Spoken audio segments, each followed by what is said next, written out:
What's going on, guys? Venom1221 here, back with another EDH deck tech for you guys. Today we're going to go with my Yuriko Tiger Shadow deck.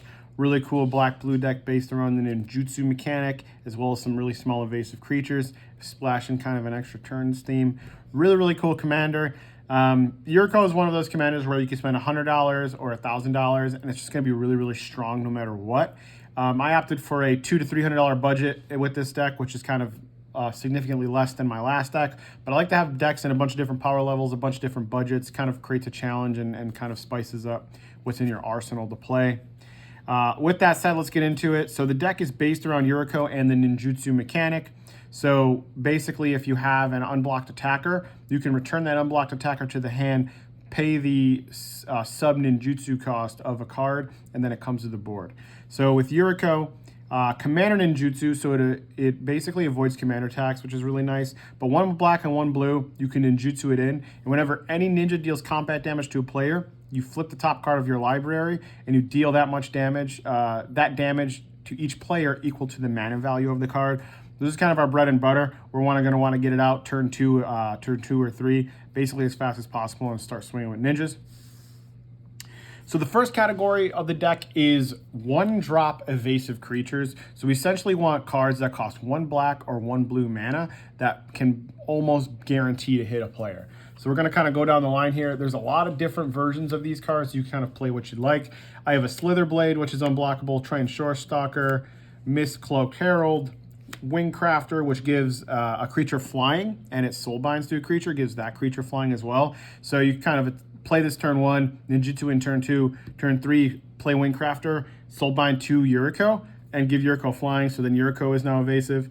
One Gudul Lurker, Moth-Dust Changeling, which is one blue, but you could tap an untapped creature and you give it flying, and it's a changeling, so it's always a ninja. One Fairy Seer, comes to the board and scries one.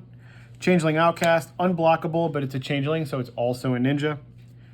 Tormented Soul, which is just another 1/1 unblockable. So I went with this kind of package of guys here, 3, 6, there's about 9 of them. You know, they're just one-drop evasive creatures. Again, play what you like, but these are the ones that I decided to go with. And then we have a couple 2-drop evasive creatures. Now, if it's going to cost 2 mana, it's got to have a lot of substance behind it as far as value to the deck. So we're going to start with Dauthi Voidwalker, new for Modern Horizons. It's a 3/2 for 2, but it's double black. It's got Shadow, and basically it's gonna put void counters on stuff when it deals damage, and you're able to play those cards, which is really nice.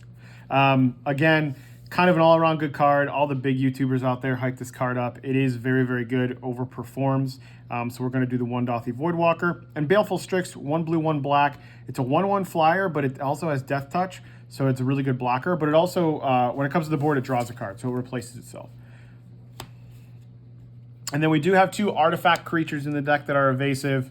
Ornithopter, basically just in here because it costs 0 mana. So you play it, you swing in, it does 0 damage, but it is going to be unblocked, and then you just return it to the hand in Jutsu.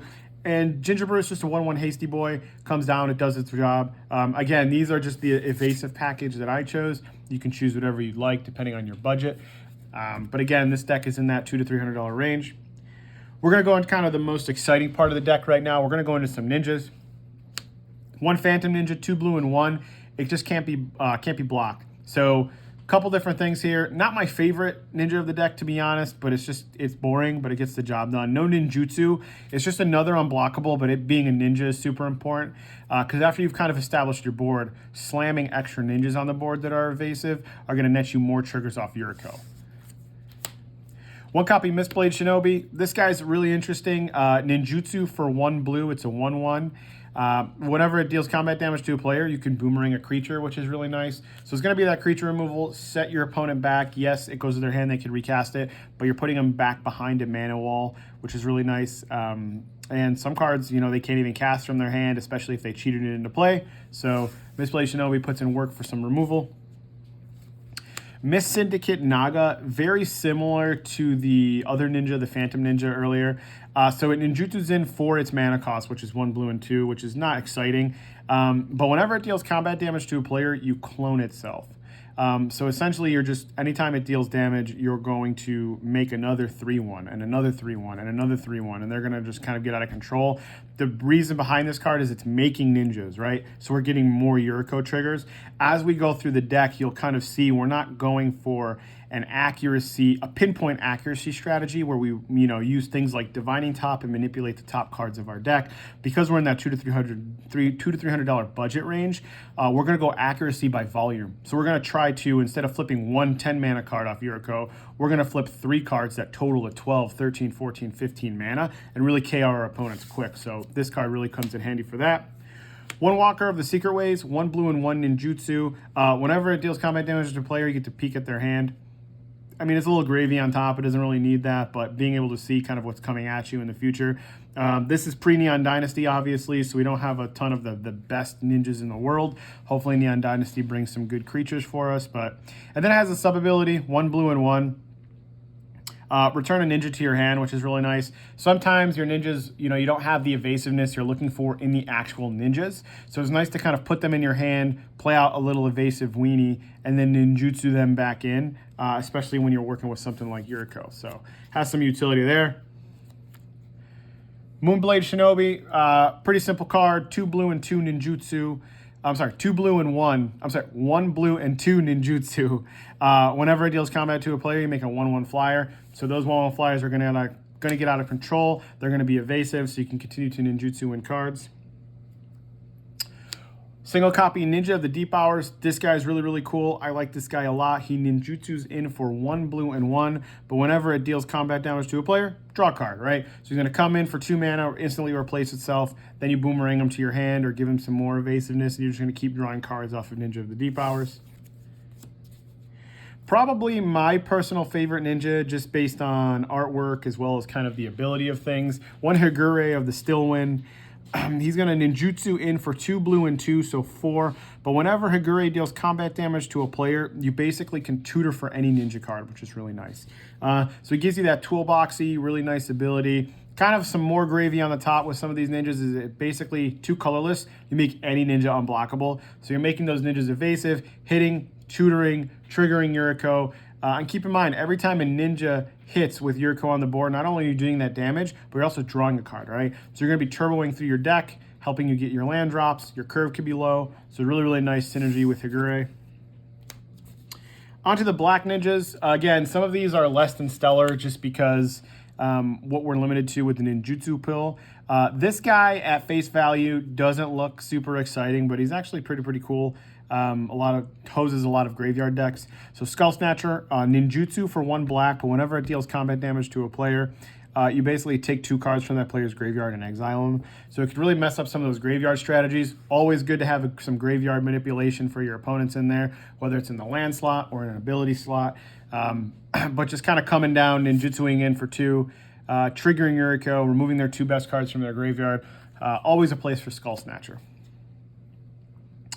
1 copy Okiba Gang Shinobi. Okiba Gang Shinobi is going to ninjutsu in for 3 and 1 black. But whenever it deals combat damage to a player, that player discards 2 cards, which is really nice. So you kind of hit the player that has the most advantage, catch them off guard, make them discard those cards. Really, really nice ability. And again, the idea is to get those evasive creatures on the board, ninjutsu this in, and then get this back to the hand so you could keep, ninjutsuing and replacing your cards, which is really nice. Or you could keep your ninjas on the board and just make them evasive in other ways and go from there. Another one of my favorites, Throat Slitter. It's going to ninjutsu in for 1 black and 2, but whenever it deals combat damage to a player, you destroy a non-black creature. So it essentially tears when it hits something, which is cool. Some more monster removal in there. Really, really like it. One of the things you'll notice with this deck, if your ninjas themselves don't have evasiveness, creatures can become a problem. So it's really nice to have not only some creature removal, but be able to make your ninjas evasive as well. So we do pack a pretty good removal suite. 1 Ink Eyes. This card, the more I play it, the more I'm not super thrilled, just because your ninjas can bounce back to your hand before they're ever really dealt with, which is interesting. But it's going to ninjutsu in for 3 and 2 black, but whenever it deals combat damage to a player, you basically take a creature card and put it onto the battlefield. Again, simple little, graveyard recursion, especially if one of your ninjas have been dealt with already. But again, the more I play this card, the less it reads a lot better than it sounds, but still has a necessary spot in the deck because it is beefy, it is a ninja, and it can regenerate itself, which is really, really nice. Next card up here, we're going to have Fallen Shinobi. Fallen Shinobi is going to ninjutsu in for black, blue, and 2. Really, really interesting card here, but whenever Fallen Shinobi deals combat damage to a player, you can exile the top 2 cards of that player's library and until the end of the turn. You may cast those cards without playing its mana cost. So it is one of the bigger ninjas as far as being expensive to kind of put on board. Normally, but at 4 mana and making things evasive, not too bad. And you're just gonna be able to play 2 cards for free. You hit the player with the strongest, standalone cards in their deck based on your play group, and you get to play some cool things for free. Next, we have Ingenious Infiltrator. This is going to ninjutsu in for 1 black and 1 blue. And whenever a ninja you control deals combat damage to a player, you draw a card. So this is any ninja, right? So if you have 3 unblocked ninjas, one of them being Yuriko, you're going to flip 3 for Yuriko and then draw an additional 3 cards. So you can see how things can get out of hand. One of the better ninjas as well because it only ninjutsus in for 2. So you're not putting a ton of mana into it, which is really nice. Next guy here, I was actually debating on cutting him, but again, we don't have a ton of ninjas. I think this will come out with Neon Dynasty as well. We're going to have 1 Silent Blade Oni.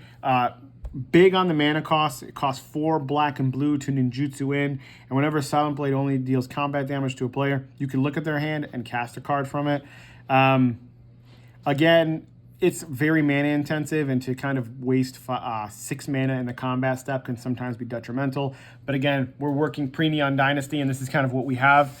I would imagine this will be one of the first cards cut. So that's going to be all the actual ninja monsters as well. So we're going to kind of go on to some more supporting cards of the deck that have different value based on kind of what they do. I kind of factor these guys in the same category, but we're going to go with Grazilax as well as Tetsuko Umezawa. So these kind of have a little bit of synergy with the rest of the ninjas in the deck. So this guy here, whenever a creature you control becomes blocked, I can return it to my hand, right? So a lot of really cool synergies. If my ninjas ever become blocked, not only are they saved, but they come back to my hand in combat to then be redeployed via ninjutsu. And you can even do it in the same combat step. If you attack with a 1/1 evasive guy and Silent Blade only, and they block Silent Blade, you can use this to return that to your hand and then ninjutsu the Silent Blade with the Tormentor in the same combat step. So it creates a lot of really good synergies there. And then if my creatures do get through, I draw a card. Gravy on top. Tetsuko, 1 blue and 1. Very, very simple. Creatures with power 1 or toughness 1 or less can't be blocked. So making more of your guys evasive. I really like the Grazilax. I think it adds a lot of really cool utility to the deck. And again, going accuracy by volume, he's kind of very, very valuable. And then kind of 2 honorary ninjas here. We have Sakashima and Spark Doble. Essentially, they're both going to come down. They're going to clone something, right? The biggest thing here is they could clone ninjas as well as Yuriko because the legend rule not applying, which is really nice. So I could slam a Sakashima, clone Yuriko, and if I get 3 unblocked ninjas that go through, I'm flipping 6 cards. And again, accuracy by volume is the name of the game here. So these clones that can copy legendary permanents are super important to the strategy here. And again, making multiple copies of just ninjas in general, let alone Yuriko, gets pretty insane. And then 1 Cradle of Baldur's Gate. This is a card I'm kind of testing out. It does have its abilities. It does have its utility, but it could easily be cut. But whenever it deals combat damage to a player, lose 1 life, mill a card, scry 1 kind of thing. Not super important, but whenever you attack, you may pay 2 colorless. If you do, target creature can't be blocked. Again, I'm not sure if it's needed in the deck. It kind of came out recently, so I wanted to get some testing behind it before I did anything. But easily a cuttable card. So that's kind of all the creatures in the deck, including the ninjas. We're going to go on to some mana ramp, which we're in black-blue, so things do get a little interesting. We're going to have 1 Soul Ring and 1 Arcane Signet, as well as the Dimir Signet and the Talisman of Dominance to go in it. This is kind of your generic 4-mana suite of mana rocks. The next card is Dowsing Dagger. Again, we're on a different budget, and I'm kind of going for a little bit of more fun with some of the aspects of the card choices, again, because the deck at face value, no matter what you do with it, is going to be really strong. So you have some flexibility. Dowsing Dagger is interesting. If you don't like this card, you can cut it for like Sword of the Animist. You can cut it for another 2-mana rock, a Mind Stone. Thought Vessel would be interesting in this slot if you'd like, because you do accumulate a lot of cards in hand. But when it comes to the battlefield, you put 2 0/2 plant tokens with Defender on an opponent's board, which is essentially irrelevant. The equipped creature, so it equips for 2, so your equipped creature gets +2/+1. You're most likely going to throw it on Yuriko or something evasive. But when that creature deals combat damage to a player, you flip Dowsing Dagger. When Dowsing Dagger flips, it's going to flip into Lost Veil, which is tapped for 3 mana of any one color. So you slam this thing down on turn 2, maybe turn 4, you equip it to something, it connects. You essentially have given yourself a Black Lotus, which is really nice. Again, it's going to put you ahead, and we're in black-blue, so the ramp isn't the most creative. So having something like this is really nice. Again, if you want to go more towards a competitive route, any 2-mana rock that taps for colorless is going to be fantastic. Next up is going to be some card draw-y and some minor manipulation spells here. We're going to go with Brainstorm, a Ponder, and a Telling Time. So all these are going to essentially draw you a card, look at some things, and be able to put some things back. Again, I know we're going for a volume thing, but cards like Brainstorm and Ponder are just really, really good. I had a flex slot, so I'm testing Telling Time. You could cut that for anything you'd like. This might come out. Again, it's a flex slot. You can do what you'd like with it. But a little bit of extra card draw with some manipulation in there. We're going to go with some 2 delve spells. So you'll realize your graveyard can be pumped up really, really quick, especially with some creatures dying and things like that. But we're going to go with Dig Through Time and Treasure Cruise. So at face value, they cost a lot of mana. So if you flip these with Yuriko, they're going to deal 8 damage off the top. But again, we can cheat the cost with some of these things with Delve. This is going to draw 3 cards, and this is going to look at the top 7 cards and pick the best 2. So again, at face value, they cost a lot of mana, but we could delve them away to actually cast them for cheaper, which is really, really nice. You'll see that as a theme kind of as we go through the deck a little bit here. So some more card advantage that you can cast for cheap, but they do have a high mana value. So that's going to be it for some card advantage, card draw stuff. We're going to go with a removal suite here. We're going to go with 1 Reality Shift. First of all, it's going to exile a creature, and then its controller is going to make a manifest a 2/2. The manifestation is usually irrelevant, but it's going to exile a creature at 2 mana, which is kind of what we're looking for things that pose a threat to us. And then this is another flex slot. It could be any removal spell you like. I think I'm cutting this for a card called Snuff Out, which is a free black removal spell. I ordered one. It's coming in the mail. But essentially, you can exile an artifact or a creature with this card, 1 blue and 1. And then its controller is going to make a 4/4, which again, you're playing a little evasive guys. The 4/4 is not usually a threat. But if you have a Snuff Out, it's a much better card than this. I think I'm going to cut it for Snuff Out because it's a free spell, which is really nice. But again, Resculpt is a fine replacement. It also hits artifacts, which is really nice. And then we're going to go with 2 more kind of cheaty removal spells here. Baleful Mastery and Murderous Cut. I kind of want to spend a second on these. So Murderous Cut costs 5, right? It's 4 and 1 black.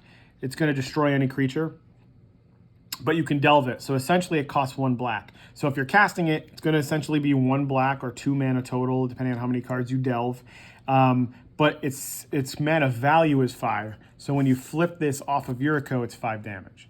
The second card we're going to go here is Baleful Mastery. So it's 4. So it's 1 black and 3. So you flip it off Yuriko, it's going to deal 4 damage. As an alternate mana cost, you can pay 1 black and 1. If you choose to play 1 black and 1, any player on the board, you can choose to draw a card that isn't yourself.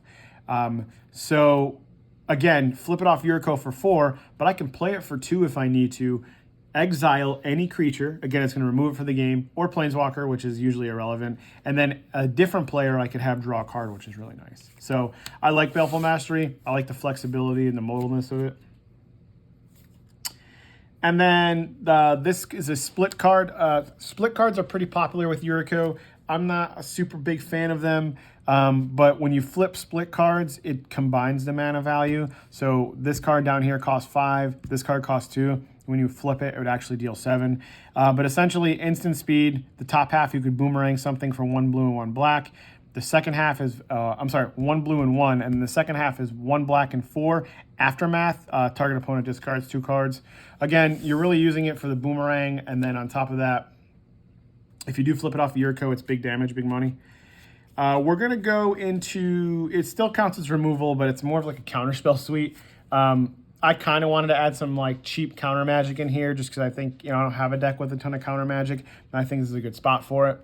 So we're going to go with Counterspell, Negate, Arcane Denial, Familiar's Ruse, and so we'll start with these guys here, right? So everybody knows Counterspell, everybody knows Negate, Arcane Denial, everybody knows. So Familiar's Ruse is an interesting choice here. So it counters any spell for 2 blue, but you have to return a creature you control to the hand.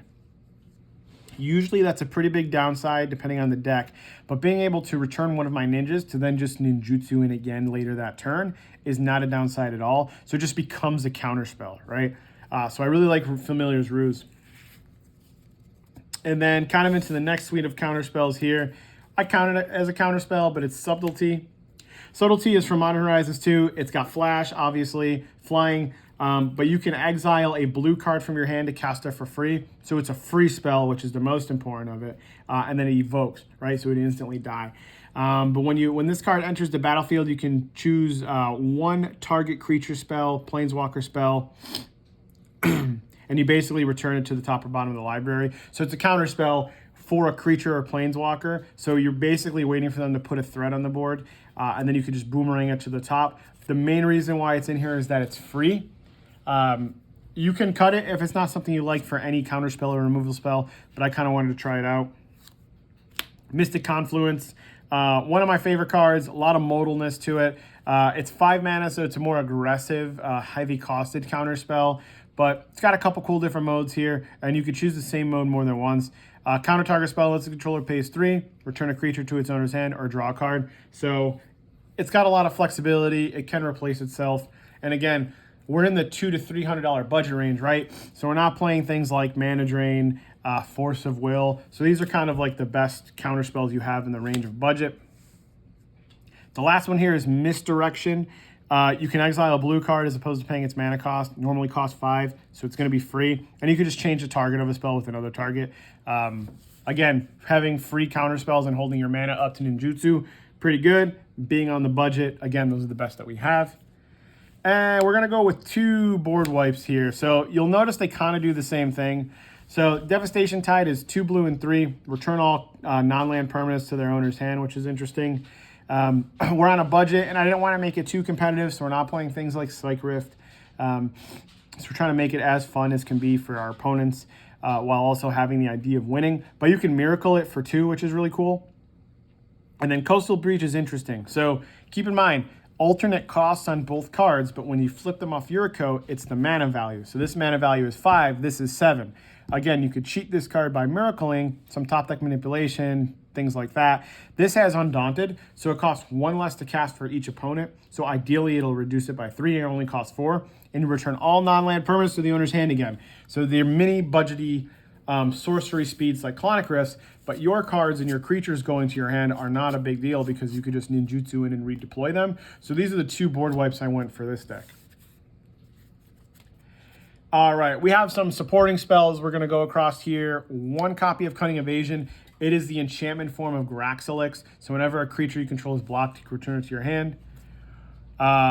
1 Limdul's Vault. It is an obnoxious card. Essentially, you can look at the top 5 cards of your deck. If you don't like them and you don't like the order they're in, you pay a life and just repeat the process. Sometimes takes a long time to resolve, but again, if you're going to put it somewhere, you're going to put it in your Yuriko deck. So I went with these cards for some supporting theme to kind of go along with the deck. And then we are playing a lot of cards, a lot of creatures that aren't ninjas. So imagine having 2 ninjas and 4 1/1s, and then all of a sudden you cast a spell, and now you've created 6 ninjas off that spell. So we're going to go with a couple creature manipulation spells here. Arcane Adaptation, Maskwood Nexus, and Xenocraft. They are all essentially the same card. When they come to the battlefield, you choose a creature type. All creatures kind of become that type. Maskwood Nexus has the ability to kind of make another ninja, which is cool. You never really use it, but essentially these cards are kind of game winning, right? If you have Again, 3 1/1 blockers and 2 unblockables and 2 ninjas. You slam one of these on the board, now all of a sudden you have 5 unblockable ninjas. You're going to trigger Yuriko 5 times. It does get out of hand. Again, being on the budget we're on, tutors are kind of a thing that we just can't slide into a deck like this. So having multiple copies of cards that do the similar thing. But again, creates advantage. You can really close out games with those cards. Yuriko, if you do any research on it, you know Yuriko is good with extra turns. I did want to include some extra turn spells. I didn't want them to be over the top broken. Plus with our budget, you know, things like Expropriate and are in here. So we kind of went with the most budgety / overcosted versions of extra turn spells to be a little bit more fair. The best extra turn spell in the deck is going to be Time Warp, and that's because it takes an extra turn and only costs 5 mana. The other extra turn spells we went with was Karn's Temporal Sundering, Alrund's Epiphany, Temporal Mastery, and Temporal Trespass. Again, Time Warp, just 5 mana, the best one in the deck. Karn's Temporal Sundering, it costs 6, so it's, again, being with the budget and the theme of trying to be as fair, I guess, as possible to make this as much fun for the table as possible while also playing a really strong deck. Went with Karn, you take an extra turn, and then you can boomerang a card on the board to its owner's hand. Alrund's Epiphany, it costs 7. You can foretell it for 6, which is really cool to split up the mana cost. It creates 2 1/1 birds, and you take an extra turn. Temporal Mastery costs 7, but you can miracle it for 2 to take an extra turn, which is really nice. And then Temporal Trespass is 11. You could delve it and take an extra turn. So again, flipping any of these off Yuriko is nuts because they all have pretty high mana costs with the ability to kind of cheat them or kind of work in some extra benefit. And then by flipping it off of Yuriko, you just go to main phase 2 and take an extra turn. So really, really nice. Again, I tried to make it as fair as possible while also keeping to the theme that I enjoyed, which is basically ninjas, counter spells, and extra turns. You could do whatever you would like. So we're gonna go on to the lands next, which for a lot of people is the least exciting part of decks, but I happen to like lands. So 1 rainbow land. We're gonna go with Command Tower. That's Command Tower. Into the dual lands, Clearwater Pathway, and on the other side is going to be Murkwater Pathway. It's essentially your dual land from, I believe it was the Kaldheim cycle. Whatever one you need, you just pick the side. Into some more dual lands, we have Fetid Pools. Fetid Pools is a island swamp, but you tap it to add black or blue. It does come into play tap, which affects some of the tempo, but later in the game, not a bigger deal. The reason we're playing it is you can cycle it if you don't need it. You're going to be drawing a lot of cards off Yuriko. You can get flooded with some lands, so it's nice to be able to cycle them away. 1 Temple of Deceit, it comes into play, but it comes into play tap, but it fits the theme. It does scry 1, so you kind of, really manipulate a little bit with Yuriko as well as get some optimal draws. 1 Underground River, which is the paid land. Shipwreck Marsh, which is the new one of the new dual land cycles. Watery Grave, which is the shock land. Tainted Isle, a lot of newer players, that don't really use the internet or take the game serious. The tainted lands are kind of a thing of the past, but they come into play untapped. They tap for a colorless, but you can add blue or black if you control a swamp. So obviously we're playing some dual lands here with the dual land types. We have swamps in the deck, as well as some other utility lands, so that helps a lot. 1 Sunken Hollow has the ability to come in untapped. 1 Choke Estuary has the ability to come in untapped. Drowned Catacomb is a dual land that has the ability to come untapped. So aside from these two, all of our dual lands have the option, or if we meet the requirements, to come into play untapped, which really help with the first few turns of the game. After the few free turns, turn 3, 4, 5, they could come into play tapped, and we're kind of okay with that. On to the basics here. So we got 1, 2, 3, 4, 5, 6, 7, 8, 9, 10 islands. Again, we are a dual color deck, right? So we do have a lot of room for basics. So I'm playing 10 basic islands. And for basic swamps, again, we're not as heavy in black.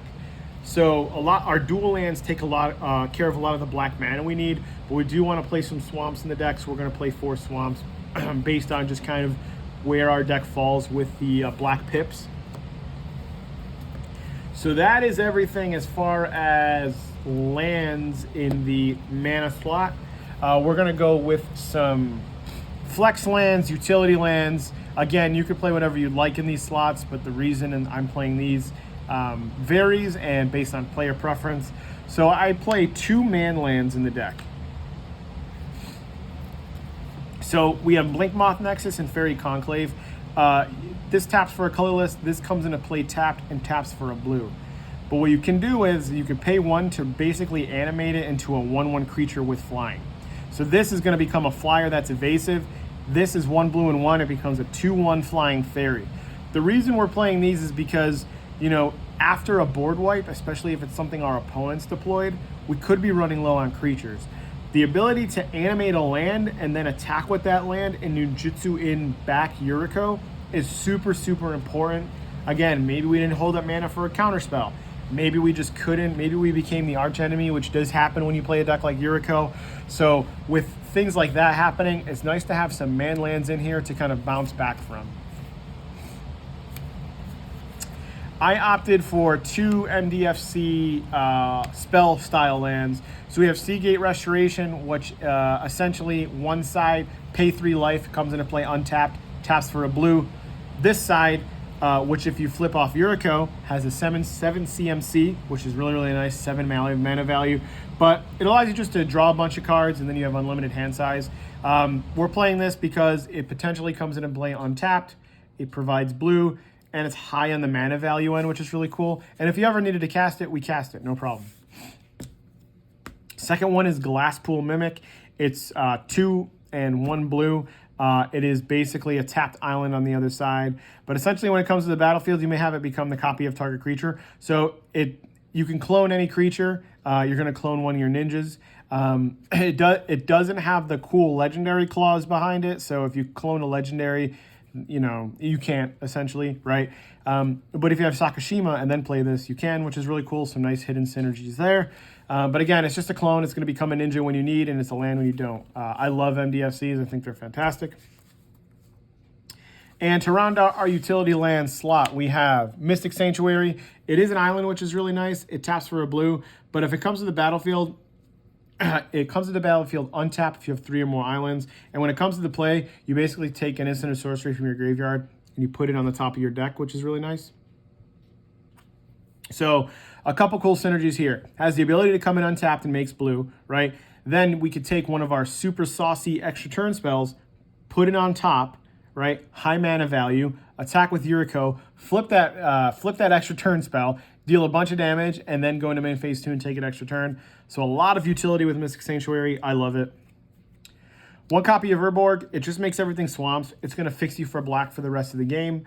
So we kind of went with Urborg.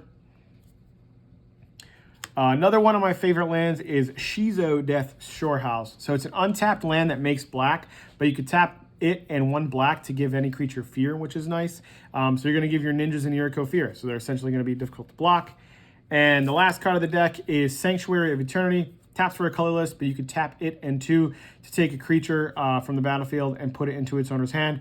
Again, pick up a ninja, pick up Yuriko, attack with something and redeploy it and trigger all your sweet saucy damage. So that is my Yuriko deck pre-Neon Dynasty. Give me a like, a subscribe, and a comment, and I will be sure to post a really, really cool build post-Neon Dynasty for you guys. Let me know what you want to see next. I appreciate you coming to look at my deck today. Any suggestions based on the parameters that we built this deck is appreciated. Feedback, how I know you guys want to see more videos is if you subscribe, you like, you comment, you get engaged. So it's much, much appreciated. Again, give me some feedback and I will have an updated build post Neon Dynasty. But that is the Yuriko deck. Thank you guys for coming by. Have a good one.